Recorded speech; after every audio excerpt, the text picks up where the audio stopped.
Quando pensamos no Natal, a imagem que quase sempre vem à nossa mente é de uma noite silenciosa, cânticos angelicais e uma manjedoura cercada de paz absoluta. Mas existe um capítulo dessa história que raramente aparece nos cartões festivos. Uma sombra que a tradição muitas vezes prefere ignorar. A verdade é que a chegada da maior esperança do mundo desencadeou, simultaneamente, um dos episódios mais sombrios da antiguidade. É uma comparação que choca pela disparidade. De um lado, a fragilidade de um bebê que veio para salvar. Do outro, a brutalidade de ferro de um rei disposto a queimar o próprio reino para não perder a coroa. O que transformou a pequena Belém em um cenário de luto não foi um exército invasor de uma nação inimiga, mas o medo paranoico que habitava o coração de um único homem. A história que conhecemos como sagrada tem um pano de fundo que é, ao mesmo tempo, aterrorizante e fundamental para entendermos o verdadeiro custo da nossa redenção.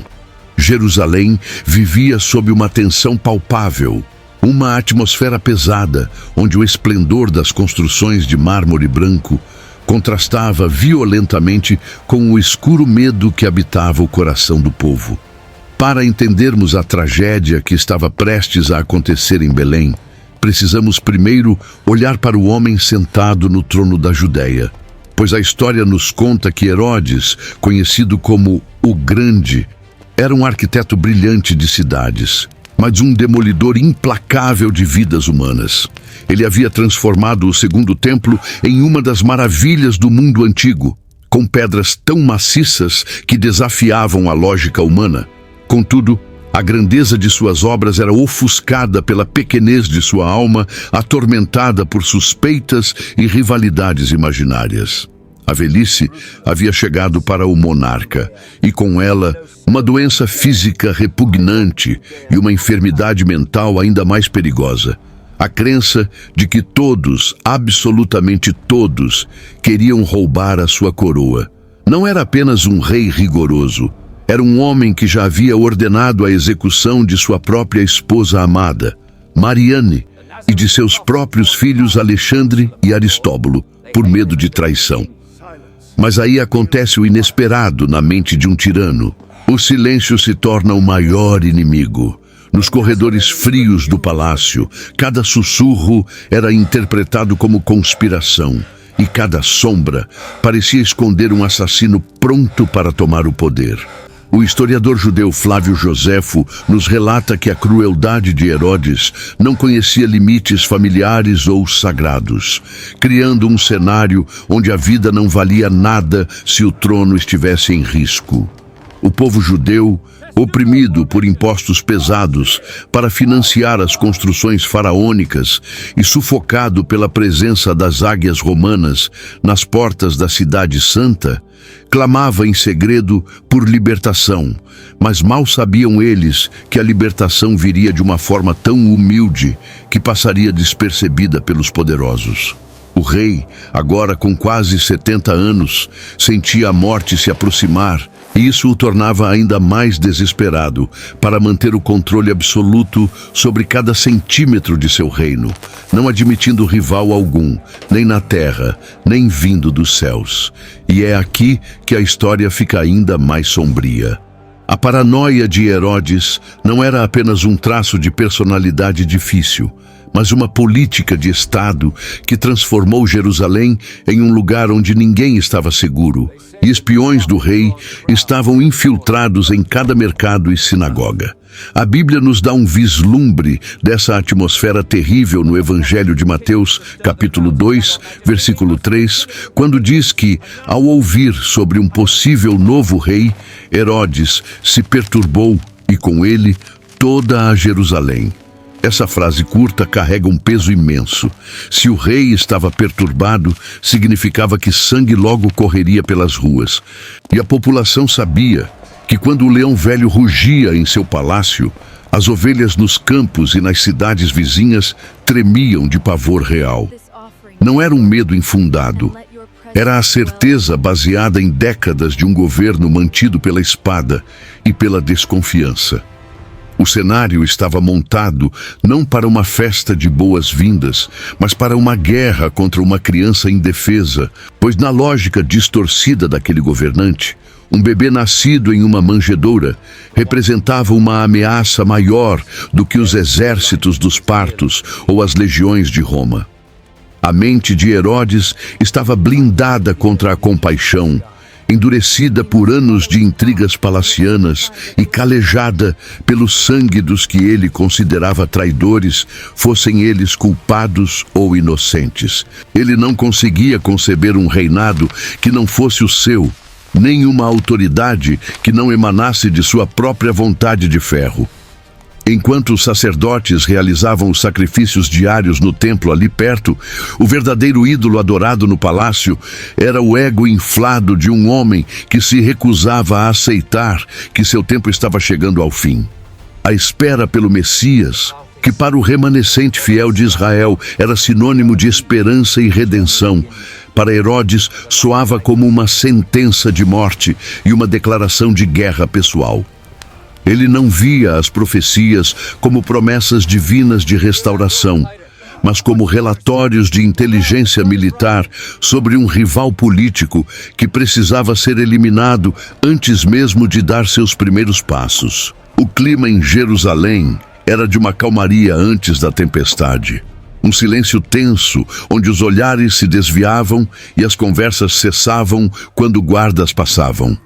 Ninguém imaginava a brutalidade que estava sendo gestada naquelas noites de insônia do rei. Mas o mal estava à espreita, aguardando apenas um gatilho para disparar sua fúria contra os mais vulneráveis. Enquanto as trevas do medo cobriam Jerusalém, uma luz diferente brilhava longe dali, nas terras místicas do Oriente, onde homens de ciência e observação perscrutavam o firmamento em busca de respostas que a terra não podia dar. Estes não eram reis com coroas de ouro, como o imaginário popular muitas vezes retrata, mas magos, sábios estudiosos das estrelas e das antigas escrituras, possivelmente vindos da região da Babilônia ou da Pérsia. Eles pertenciam a uma classe de conselheiros que séculos antes haviam convivido com o profeta Daniel e que guardavam em seus registros a promessa de que uma estrela surgiria de Jacó. A dedicação desses homens era impressionante. Eles trocaram o conforto de suas casas e a segurança de suas posições por uma jornada exaustiva e perigosa. Movidos não por uma ordem humana, mas por um sinal silencioso que rasgava a escuridão do cosmos. Mas Deus ainda não tinha dito a última palavra sobre como aquela viagem aconteceria. A rota que esses viajantes precisaram traçar envolvia atravessar desertos escaldantes durante o dia e enfrentar o frio cortante das noites áridas, percorrendo centenas e centenas de quilômetros sobre terrenos inóspitos.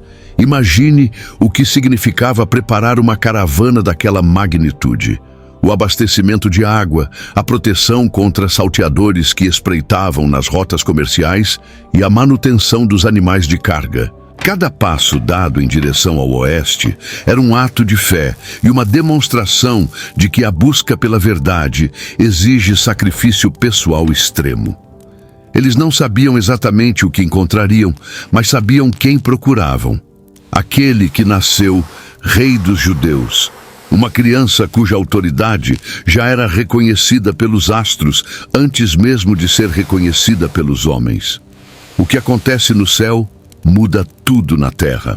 A estrela que eles seguiam não era apenas um fenômeno astronômico comum, mas uma manifestação da glória de Deus guiando os gentios para a luz do mundo. É fascinante notar o contraste espiritual aqui. Enquanto os líderes religiosos em Jerusalém, que tinham as escrituras em mãos, dormiam em sua indiferença teológica, pagãos de uma terra distante estavam perfeitamente despertos e atentos aos movimentos de Deus na história. Eles traziam consigo tesouros de grande valor: ouro, incenso e mirra. não como suborno ou pagamento, mas como reconhecimento litúrgico de quem aquele menino era. O ouro para a realeza, o incenso para a divindade e a mirra, com seu aroma agridoce, profetizando o sofrimento e a morte que fariam parte da missão daquele Messias. A chegada desses viajantes exóticos às portas da Judéia deve ter causado um alvoroço visual e cultural, com suas vestes estrangeiras e sotaques distintos, rompendo a rotina monótona da província romana. Eles não vieram com exércitos, mas sua pergunta simples carregava mais poder de abalo sísmico do que qualquer legião armada. Ao perguntarem, onde está aquele que é nascido rei dos judeus? Conforme registrado em Mateus capítulo 2, versículo 2, eles inadvertidamente acenderam o pavio da bomba que era o orgulho ferido de Herodes. A inocência da pergunta deles contrastava com a malícia do ambiente político em que estavam entrando. Eles olhavam para o céu em busca de direção, enquanto Jerusalém olhava para o chão, presa em suas próprias amarras terrenas e medos políticos. Essa busca incansável dos magos nos ensina sobre a persistência necessária para encontrar o divino em meio ao caos humano. Eles não se deixaram desanimar pela distância, pelo cansaço ou pela falta de mapas precisos. A luz daquela estrela era suficiente para manter seus corações aquecidos e seus pés em movimento. Enquanto o mundo ao redor continuava girando em suas preocupações triviais, um pequeno grupo de sábios avançava decididamente para o encontro que dividiria a história em antes e depois. A poeira da estrada cobria suas sandálias, mas seus olhos brilhavam com a expectativa de ver algo que reis e profetas de outrora desejaram ver e não viram. Eles estavam prestes a entrar na cova do leão, no palácio de Herodes, trazendo a notícia que faria o tirano tremer. Quando a caravana dos magos finalmente adentrou os portões de Jerusalém, a notícia correu pelas vielas estreitas da cidade, como pólvora em rastro de fogo, chegando aos ouvidos atentos do palácio antes mesmo que eles pudessem sacudir a poeira de suas vestes. Herodes, ao receber a informação de que dignitários do Oriente estavam na cidade perguntando por um novo rei, sentiu o chão de seu poder absoluto tremer sob seus pés. O encontro que se seguiu foi uma obra-prima da hipocrisia política e da dissimulação maligna, onde sorrisos escondiam adagas e palavras gentis mascaravam intenções mortais. O rei convocou os magos não para celebrar, mas para extrair informações vitais que usaria para aniquilar seu suposto rival, tratando a profecia sagrada como um problema administrativo a ser resolvido com sangue. Mas aí acontece o inesperado. A Bíblia é aberta, mas os corações permanecem fechados. Herodes, em seu desespero calculado, mandou reunir todos os príncipes dos sacerdotes e os escribas do povo, os maiores teólogos e especialistas da lei da época, para uma consulta de emergência. A cena é de uma ironia trágica e profunda. Homens que dedicaram a vida inteira a copiar e estudar os rolos sagrados sabiam exatamente a resposta teórica, mas não tinham nenhum interesse prático em ir adorar o Messias. Eles desenrolaram os pergaminhos antigos e apontaram com precisão geográfica o local, citando Miqueias, capítulo 5, versículo 2, "E tu, Belém, terra de Judá, de modo nenhum és a menor entre as capitais de Judá." A informação estava correta, a exegese era perfeita, mas a apatia espiritual era total. Eles indicaram o caminho para os magos, mas nenhum deles se levantou para acompanhar a comitiva. Só que havia um problema escondido naquelas paredes de pedra. Herodes chamou os magos secretamente, longe dos olhares da corte e dos sacerdotes, para indagar com precisão o tempo em que a estrela havia aparecido. Esse detalhe cronológico era crucial para o plano macabro que ele já estava desenhando em sua mente doentia. Ele precisava saber a idade da criança para garantir que a rede de morte que lançaria sobre Belém não deixasse escapar sua presa. Com uma falsidade que gela a espinha, ele disse aos viajantes: Ide e perguntai diligentemente pelo menino, e quando o achardes, participai-mo, para que também eu vá e o adore. A palavra adorar, na boca de Herodes, era um eufemismo terrível para assassinar. Ele usava a linguagem da devoção para encobrir a intenção de destruição, manipulando a fé alheia para servir aos seus propósitos nefastos. A tensão naquele encontro secreto devia ser sufocante, com os magos, homens de percepção aguçada, talvez sentindo o peso da maldade no ar, embora ainda não soubessem a extensão do perigo.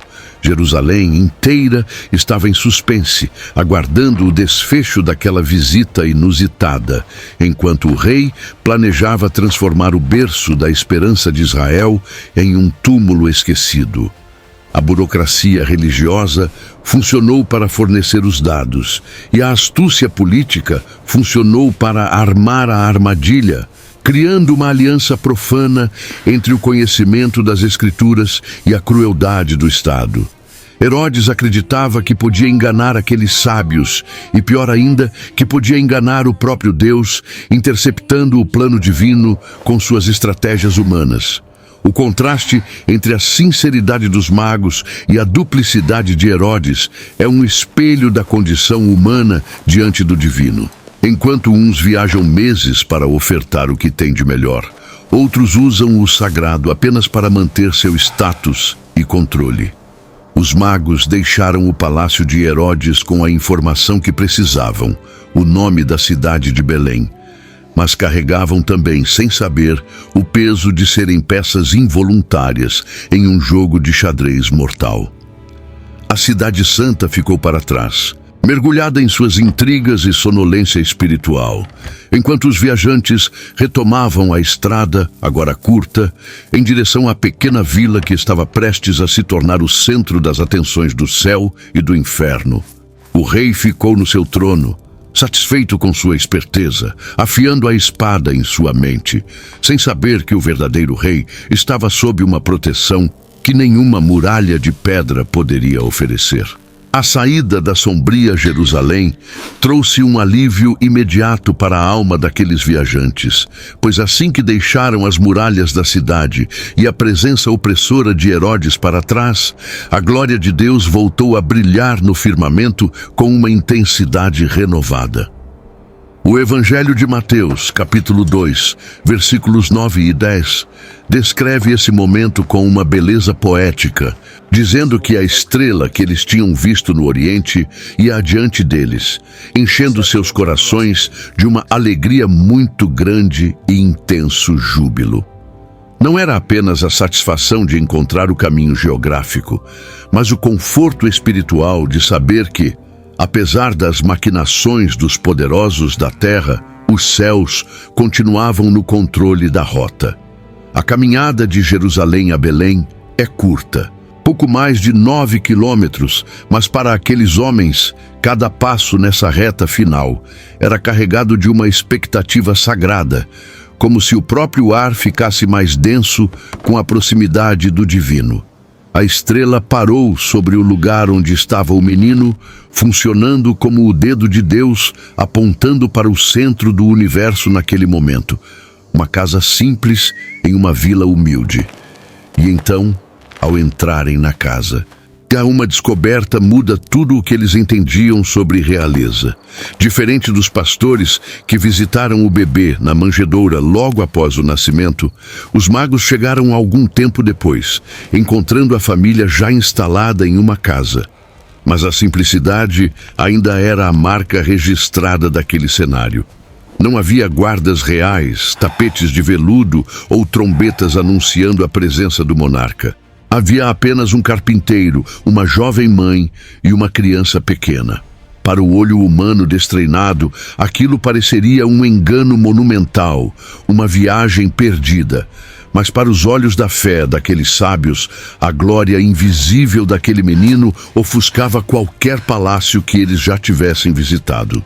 Eles não se deixaram enganar pelas aparências externas da pobreza. Eles viram a majestade oculta na fragilidade humana. O texto sagrado diz que eles prostraram-se e o adoraram. Um ato de rendição total que dignitários daquela estirpe jamais fariam diante de um plebeu, a menos que reconhecessem ali a autoridade suprema do Criador. A cena da adoração é seguida pela abertura dos tesouros, um gesto que vai muito além da generosidade material e entra no terreno da profecia visual. Eles ofereceram ouro, incenso e mirra, presentes que contavam a história daquele menino antes mesmo que ele pudesse falar. O ouro proclamava sua realeza soberana, declarando que ali estava o Rei dos Reis, a quem todo joelho deve se dobrar. O incenso, usado no serviço do templo, apontava para sua divindade e seu papel como sumo sacerdote que intercede pela humanidade. E a mirra, uma resina usada para embalsamar corpos, trazia a sombra da cruz sobre o berço, profetizando que aquele rei nasceu para morrer. Era um presente estranho para uma criança, quase macabro aos olhos naturais, mas profundamente necessário para o Salvador que veio entregar sua vida. Aqueles homens, sem saberem totalmente, estavam financiando a fuga daquela família e preparando o funeral daquele que venceria a morte.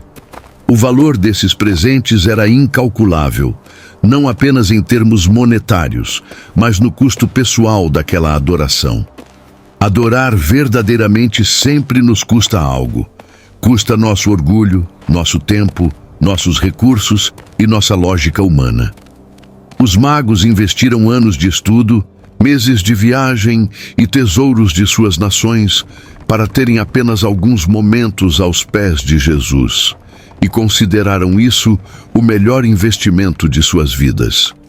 Eles não voltaram para casa mais ricos financeiramente, pelo contrário, deixaram sua riqueza em Belém, mas voltaram com a alma preenchida por uma paz que o ouro não compra. A adoração verdadeira é essa troca divina onde entregamos o que temos e recebemos quem Ele é.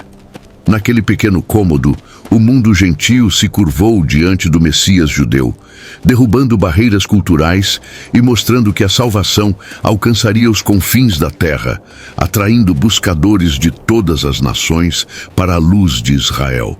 Mas Deus ainda não tinha dito a última palavra sobre a segurança deles. A alegria do encontro não anulava o perigo que os cercava do lado de fora. A adoração genuína nos sensibiliza para a voz de Deus.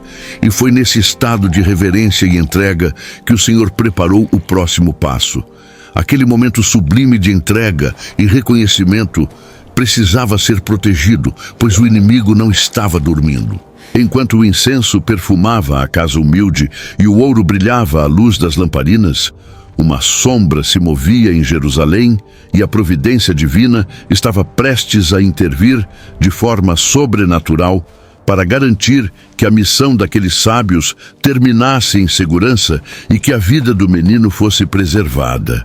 A adoração tinha sido feita, o propósito cumprido, mas a sobrevivência exigiria agora uma obediência radical a uma voz que soaria no silêncio da noite. A noite caiu sobre Belém, trazendo consigo o silêncio necessário para que Deus falasse onde os ruídos do mundo não podiam alcançar, nos sonhos. Após a intensa experiência de adoração, os magos adormeceram, talvez planejando retornar a Jerusalém no dia seguinte para cumprir a palavra dada ao rei Herodes. Afinal, eram homens de honra e diplomatas que respeitavam acordos.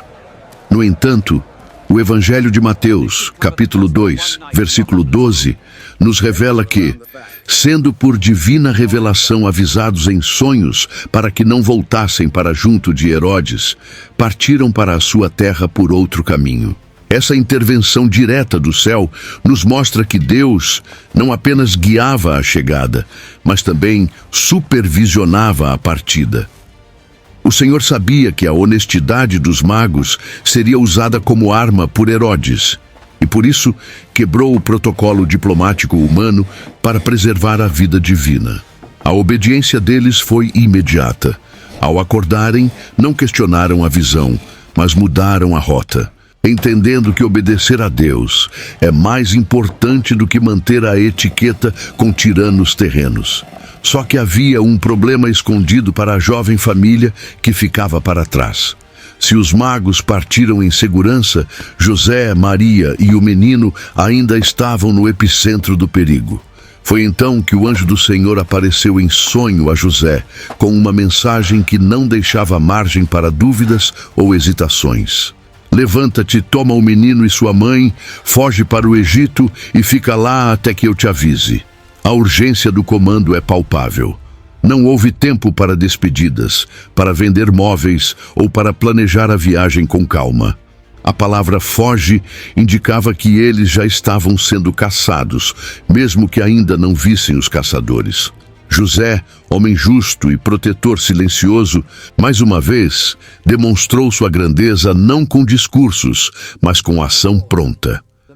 Ele levantou-se ainda de noite, na escuridão que protegia sua fuga, e assumiu a responsabilidade colossal de tirar o Filho de Deus da zona de extermínio.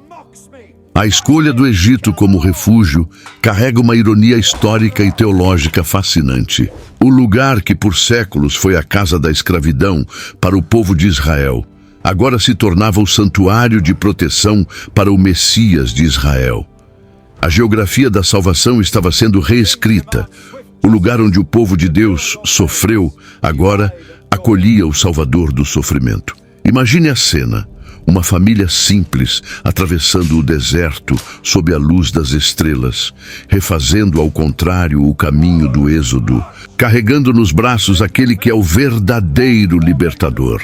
O ouro ofertado pelos magos, horas antes, provavelmente serviu para financiar essa estadia forçada em terra estrangeira, mostrando como a providência de Deus fornece o recurso antes mesmo de surgir a necessidade. Deus não apenas dá a ordem para ir, mas providencia os meios para que a jornada seja possível, orquestrando eventos e pessoas para cuidar dos seus.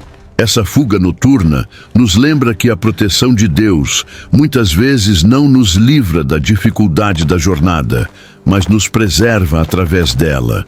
Jesus não foi poupado de se tornar um refugiado, um imigrante em terra estranha, experimentando desde os primeiros dias de vida a rejeição do mundo que ele veio salvar.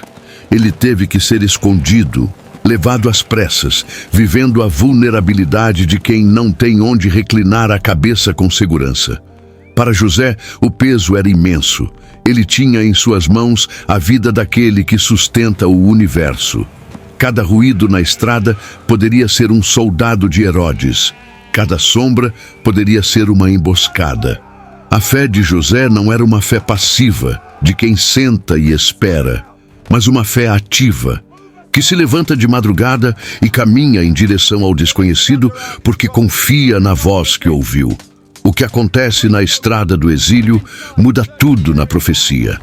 A descida ao Egito não foi um acidente de percurso, mas o cumprimento de mais uma escritura que dizia: "Do Egito chamei o meu filho."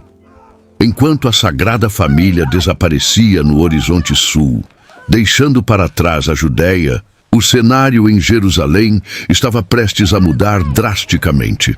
A ausência dos magos, que deveria ser apenas um atraso, logo se tornaria uma ofensa imperdoável para o rei. O relógio estava correndo, e a distância entre a família em fuga e a fúria de Herodes aumentava a cada passo dado na areia fria do deserto. Eles estavam a salvo, cobertos pela mão invisível do Pai, mas em Belém, as luzes das casas continuavam acesas e as crianças dormiam tranquilamente, sem saber que a tempestade que foi desviada de uma casa agora se voltaria contra todas as outras. Nos corredores frios do palácio de Jerusalém, a impaciência de Herodes transformou-se lentamente em uma fúria vulcânica. Ele esperou um dia, talvez 2, observando a estrada que vinha de Belém, aguardando o retorno dos nobres orientais com o relatório de inteligência que ele tanto desejava.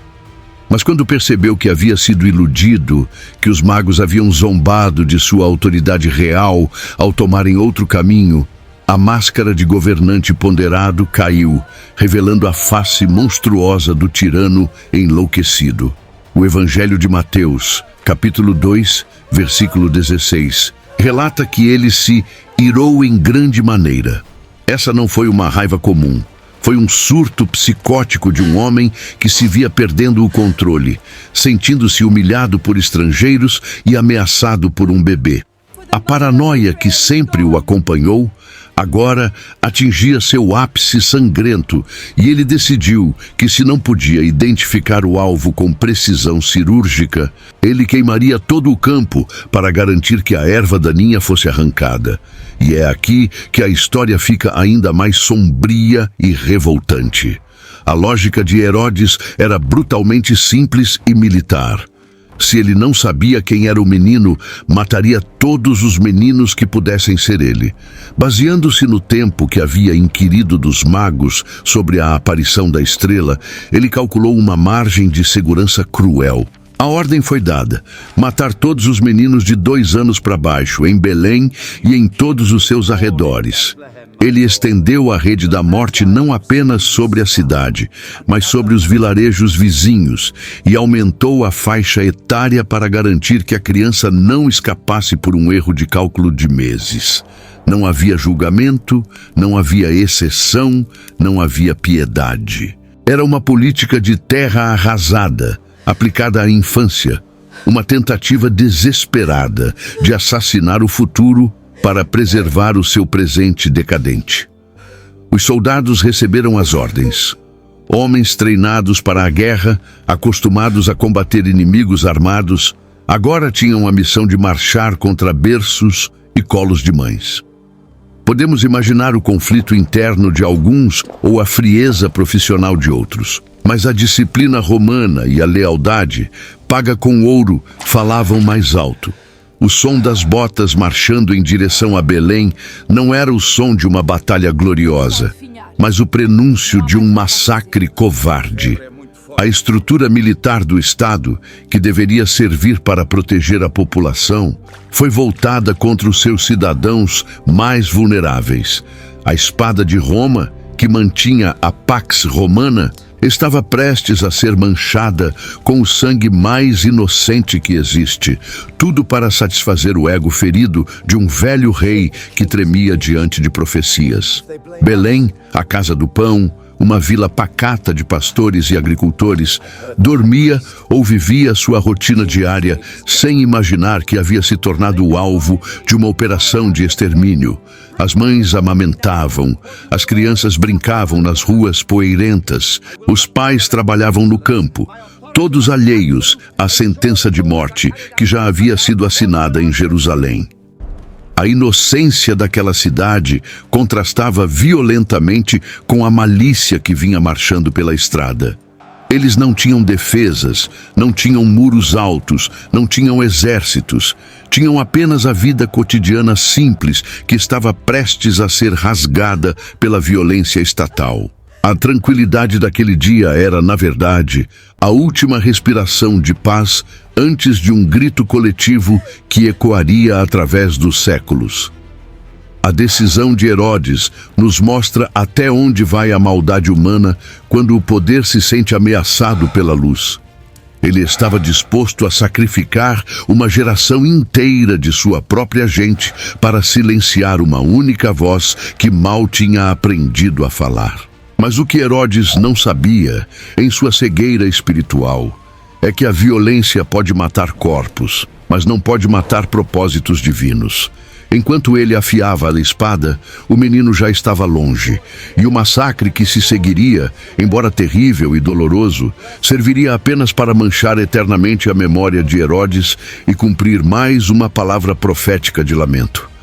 A ordem foi dada, os soldados partiram, e a sombra da morte começou a se estender sobre as colinas da Judéia. prestes a transformar o Natal daquela cidade em um dia de luto profundo e inconsolável. O dia em Belém amanheceu como qualquer outro, com o sol iluminando as colinas de pedra calcária e o balido das ovelhas preenchendo o ar fresco da manhã, mas essa normalidade foi brutalmente estilhaçada pelo som metálico de armaduras e o tropel de cavalos. Quando o destacamento militar de Herodes entrou na vila, a confusão inicial dos moradores rapidamente se transformou em um pânico absoluto e indescritível.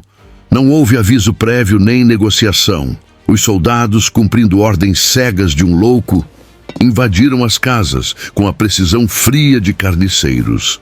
O que se seguiu foi uma cena que desafia a nossa capacidade de imaginar a dor. Mães sendo empurradas, berços sendo revirados e o choro agudo de crianças sendo silenciado pela violência da espada.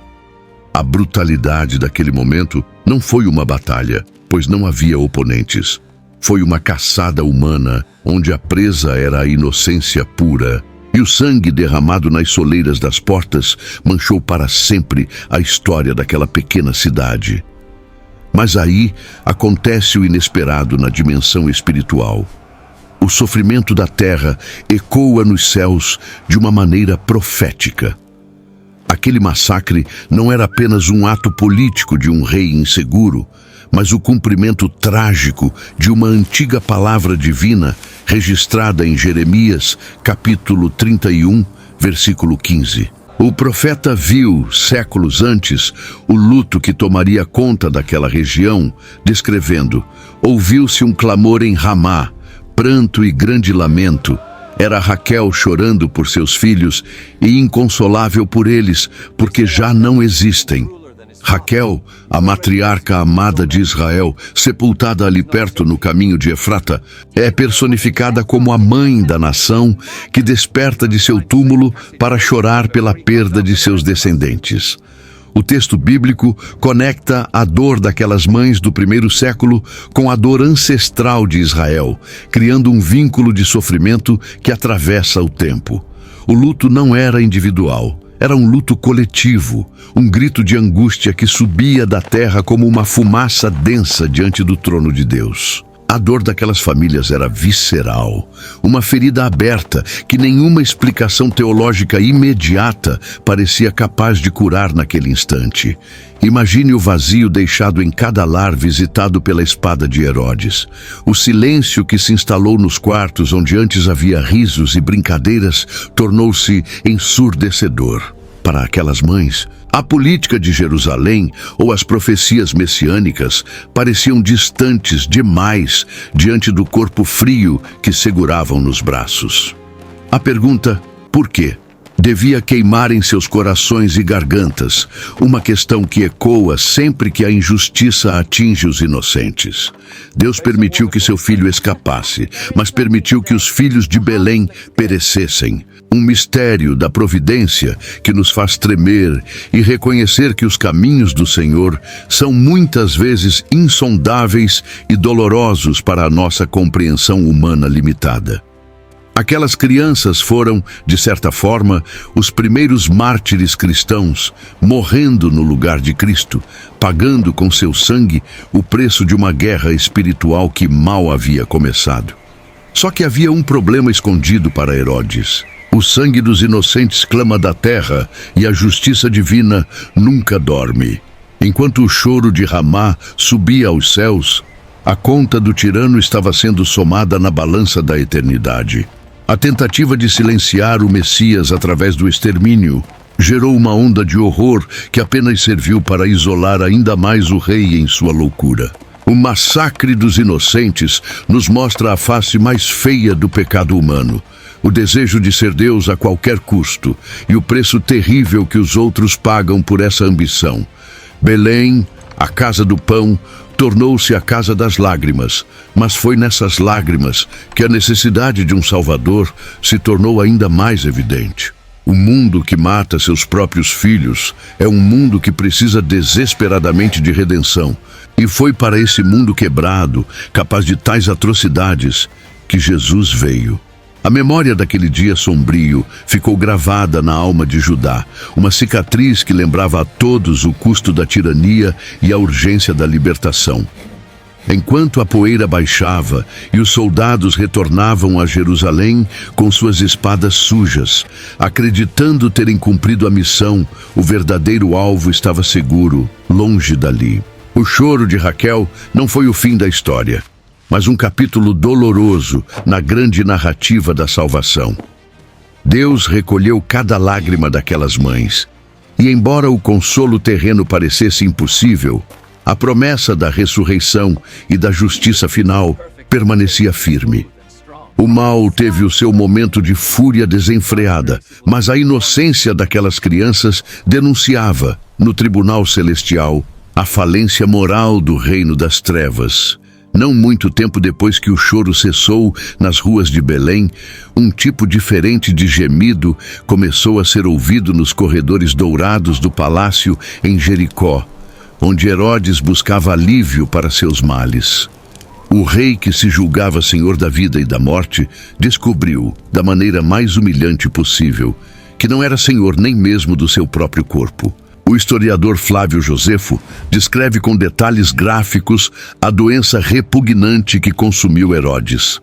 Uma febre interna abrasadora, coceira insuportável em toda a pele, dores contínuas no intestino, inchaço nos pés e uma gangrena que gerava vermes em suas partes íntimas. Era como se a podridão de sua alma finalmente tivesse transbordado para a sua carne, expondo a todos a corrupção que ele tentou esconder sob mantos de púrpura real. Aquele que fez tantas mães chorarem agora gritava de dor, sem encontrar consolo em seus médicos, em suas riquezas ou em seus exércitos. Mas Deus ainda não tinha dito a última palavra sobre o destino do trono. Enquanto Herodes agonizava, sua mente paranoica continuava trabalhando, tentando controlar o reino mesmo do leito de morte. Ele sabia que ninguém choraria por ele quando partisse. Pelo contrário, sabia que sua morte seria motivo de festa em toda a Judéia. Em um último ato de maldade desesperada, ele ordenou que os nobres mais importantes das vilas judaicas fossem presos no hipódromo e executados no momento de sua morte, para garantir que houvesse luto na nação, mesmo que não fosse por ele. Felizmente, essa ordem louca nunca foi cumprida, mas ela revela o coração de um homem que viveu e morreu em guerra contra a alegria alheia. A justiça divina não precisou enviar um exército para derrubá-lo. Bastou uma enfermidade, um toque da fragilidade humana para desmontar o grande Herodes e transformá-lo em pó e lembrança amarga. A morte de Herodes marca uma virada decisiva na narrativa. Um momento onde o céu se move novamente para reorientar a história. O Evangelho de Mateus, capítulo 2, versículo 19, relata que, tendo falecido Herodes, eis que o anjo do Senhor apareceu em sonho a José no Egito. Há uma solenidade poderosa nesse versículo. O rei terrível morreu, mas a missão divina continua viva. A notícia da morte do tirano não chegou a José por meio de boatos de caravanas ou mensageiros políticos, mas diretamente da fonte celestial que monitorava a situação. O maior obstáculo terreno à vida do Messias foi removido não pela espada de José, mas pela mão de Deus. Isso nos ensina que não precisamos lutar com nossas próprias forças contra os Herodes que se levantam em nossas vidas. O tempo de Deus e a justiça de Deus cuidam dos nossos perseguidores enquanto nós permanecemos fiéis no lugar de refúgio. O contraste entre o funeral de Herodes e a vida crescente do menino Jesus é gritante. Herodes foi enterrado com pompa em um túmulo magnífico no Heródium, cercado por ouro e especiarias, mas seu legado era de morte e destruição. Jesus, por outro lado, vivia na simplicidade do exílio, sem riquezas, mas carregando em si a vida que é a luz dos homens. As obras de pedra de Herodes acabariam destruídas, mas a obra de amor iniciada por aquele bebê duraria para sempre. A morte do perseguidor libertou a família para retornar, provando que os planos dos ímpios têm prazo de validade curto, enquanto os propósitos de Deus são eternos. O homem que tentou matar o autor da vida acabou sucumbindo à morte, enquanto a criança destinada a vencer a morte crescia em sabedoria e graça. E é aqui que a história fica ainda mais profunda. A queda de Herodes não foi apenas o fim de um reinado político, mas um sinal profético de que todo o poder que se levanta contra o conhecimento de Deus eventualmente cairá. Ele lutou contra uma criança e perdeu. Ele lutou contra profecias e foi derrotado pela realidade. Para José e Maria, a notícia da morte de Herodes foi o sinal verde para o fim de uma estação de espera e incerteza no Egito. O pesadelo havia acabado. O bicho-papão da Judéia não existia mais. A justiça havia sido feita não com vingança humana, mas com a sentença divina que determina o limite para a maldade dos homens. O caminho de volta para casa estava aberto, pavimentado sobre a ruína daquele que tentou impedir a salvação de chegar ao mundo. No Egito, longe das intrigas palacianas e do cheiro de morte que havia coberto Belém, a voz de Deus rompeu novamente o silêncio do sono de José. A instrução foi clara e direta, conforme registrado em Mateus capítulo 2, versículo 20. Levanta-te, toma o menino e sua mãe e vai para a terra de Israel, porque já estão mortos os que procuravam a morte do menino. Note o plural, os que procuravam. Isso sugere que Herodes não agia sozinho, mas estava cercado de cúmplices em sua maldade, e agora todos eles haviam sido removidos do tabuleiro. A obediência de José foi, mais uma vez, exemplar. Ele não se acomodou na terra estrangeira, nem questionou a segurança do retorno. Ele simplesmente reuniu sua pequena família e iniciou a jornada de volta, refazendo o caminho do deserto, mas agora com o coração mais leve, sabendo que o pior perigo havia passado. Só que havia um problema escondido na sucessão do trono. Ao chegarem à terra de Israel, José ouviu que Arquelau, filho de Herodes, reinava na Judéia em lugar de seu pai. Arquelau era conhecido por ter herdado a crueldade do pai, sem ter herdado sua competência administrativa. Logo no início de seu reinado, ele havia massacrado milhares de judeus no templo durante uma Páscoa. O medo de José era justificado e prudente. Ele sabia que o DNA da tirania ainda governava em Jerusalém. Mas Deus, que guia cada passo do justo, não os deixou desamparados nessa nova incerteza. Sendo avisado novamente em sonhos, José desviou a rota, evitando a região da Judéia e seguindo para o norte, para a região da Galileia. Essa mudança de planos, aparentemente motivada pelo medo político, era, na verdade, a mão de Deus conduzindo Jesus para o lugar exato onde ele deveria crescer. O destino final foi Nazaré. Uma pequena vila encravada nas montanhas, desprezada pela elite religiosa e cultural da época. Ao se estabelecerem ali, cumpriu-se o que fora dito pelos profetas. Ele será chamado Nazareno. Mateus, capítulo 2, versículo 23, fecha este ciclo de profecias geográficas, de Belém para o Egito, do Egito para Nazaré. Nazaré oferecia o anonimato necessário para que o menino crescesse em paz, longe dos olhos invejosos dos reis e sacerdotes de Jerusalém. Foi ali, entre serragem e ferramentas de carpintaria, que o Criador do universo aprendeu a caminhar, a falar e a trabalhar com as mãos. O Deus que fugiu como refugiado, agora se tornava um trabalhador braçal, imergindo completamente na experiência humana, preparando-se no silêncio dos anos ocultos para o ministério público que mudaria a história. O retorno do Egito carrega um simbolismo poderoso de novo êxodo. Assim como Deus chamou a nação de Israel para fora do Egito, para ser seu povo, Ele chamou seu filho Jesus para fora do Egito para ser o cabeça de um novo povo. Jesus recapitulou a história de Israel. Mas onde Israel falhou, Jesus venceu. Onde o povo murmurou no deserto, Jesus obedeceu. Onde o povo caiu em idolatria, Jesus permaneceu fiel. A viagem de volta não foi apenas um deslocamento físico, mas um movimento teológico, trazendo a verdadeira luz de volta à terra prometida, para começar a iluminar os que estavam assentados na região da sombra da morte. A Galileia dos gentios veria uma grande luz, e essa luz começou a brilhar quando uma família simples descarregou seus poucos pertences em uma casa humilde de Nazaré. Olhando para trás, vemos como a soberania de Deus teceu cada detalhe dessa narrativa complexa. O censo de César levou-os a Belém. A estrela trouxe os magos e o ouro. O sonho salvou-os de Herodes.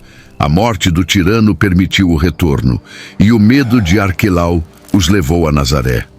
Nada foi acidental, nenhum sofrimento foi desperdiçado, nenhum perigo foi maior que a proteção divina. O massacre dos inocentes deixou uma cicatriz profunda na história, lembrando-nos que a vinda da luz incomoda as trevas, mas também nos assegura que as trevas não podem prevalecer. O choro de Belém foi ouvido, mas a resposta de Deus estava crescendo em Nazaré, preparando-se para enxugar toda lágrima e vencer a morte para sempre. O Rei vive, e porque ele vive, a esperança nunca morre. A história do Natal em que Belém chorou não termina com o silêncio fúnebre daquela vila, mas ecoa através dos séculos como um lembrete solene de que a luz brilha na escuridão, e a escuridão não prevalece contra ela. Ao olharmos para trás, para aquela paisagem marcada pela dor e pela perda, percebemos que o massacre dos inocentes é a prova mais brutal de que a vinda de Jesus foi uma invasão de resgate em território inimigo. O mundo não era um lugar seguro esperando para celebrar um bebê. Era um campo de batalha hostil, governado por principados e potestades que fariam de tudo para impedir a redenção. Aquelas crianças, em sua pureza interrompida, tornaram-se as primeiras testemunhas de sangue do Novo Testamento, os santos inocentes que morreram no lugar de Cristo para que Cristo pudesse, anos mais tarde, morrer no lugar de todos nós. A vida delas foi breve, como uma respiração curta no inverno, mas o seu impacto é eterno, denunciando para sempre a crueldade dos reinos humanos sem Deus. Mas aí acontece o inesperado na balança da história. Os impérios caem, mas a palavra permanece. Herodes, com toda a sua pompa, fortalezas e assassinatos, hoje é apenas uma nota de rodapé na biografia do menino que ele tentou matar. Seus palácios são ruínas visitadas por turistas, suas leis foram esquecidas e sua linhagem desapareceu, enquanto o nome de Jesus é exaltado em cada canto do planeta. De catedrais majestosas a igrejas subterrâneas em países perseguidos. Aquilo que parecia ser a vitória esmagadora do mal naquela noite em Belém provou ser apenas o estertor de um sistema condenado. A violência pode ter a primeira palavra, gritando e ferindo, mas a vida indestrutível de Deus sempre tem a palavra final, silenciosa e soberana, brotando como uma flor em meio ao concreto rachado da tirania humana. O que acontece no final de todas as coisas muda a nossa perspectiva sobre a dor presente. A resposta de Deus para o choro de Raquel e para o luto das mães de Belém não foi uma explicação teórica imediata, mas a própria encarnação da esperança. No livro de Apocalipse, capítulo 21, versículo 4, encontramos a promessa definitiva que cura essa ferida histórica. Ele enxugará de seus olhos toda lágrima, e não haverá mais morte, nem haverá mais pranto, nem lamento, nem dor, porque já as primeiras coisas são passadas. Essa promessa nos assegura que as lágrimas derramadas em Ramá não caíram no esquecimento. Elas foram contadas e guardadas por Deus. E um dia, o próprio Consolador se inclinará para limpar o rosto da humanidade sofrida, revertendo cada injustiça cometida por déspotas e assassinos ao longo das eras. Nós vivemos hoje no intervalo entre a primeira vinda, marcada pela fuga e pela perseguição, e a segunda vinda, que será marcada pelo julgamento e pela glória.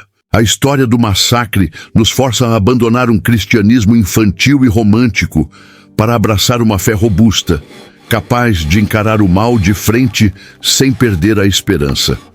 Ela nos ensina que seguir a Jesus pode envolver riscos e que, às vezes, a proteção divina não nos livra do vale da sombra da morte, mas nos acompanha através dele. O Deus que guiou José pelo deserto é o mesmo que nos guia hoje, em meio às nossas próprias crises, Herodes modernos e incertezas, garantindo que, por mais escura que seja a noite, a estrela da manhã já se levantou em nossos corações. A cicatriz de Belém permanece na história, mas a coroa da vida aguarda aqueles que perseveram. O plano de Herodes falhou miseravelmente, porque não se pode matar o autor da vida. Pode-se ferir o calcanhar, mas a cabeça da serpente foi esmagada. Assim, encerramos essa jornada não com o foco na tragédia, mas na vitória que surgiu a partir dela. O menino cresceu, o Salvador cumpriu sua missão e o túmulo vazio em Jerusalém respondeu definitivamente aos berços vazios de Belém. A morte foi tragada pela vitória. Aquele Natal sangrento deu lugar à Páscoa da ressurreição. E o choro, embora possa durar uma noite inteira e terrível, inevitavelmente cede lugar à alegria que vem pela manhã. Preservar a memória sagrada é um dever de todos nós que amamos a verdade, para que essas histórias continuem sendo contadas com a seriedade que merecem. Convido você a se inscrever no canal e deixar o seu apoio através do gostei. Compartilhe este ensinamento com sua família, pois o conhecimento bíblico é a maior herança que podemos deixar. E conte-me aqui nos comentários. Em momentos de incerteza, assim como viveu aquela família, qual promessa de Deus tem sustentado a sua casa?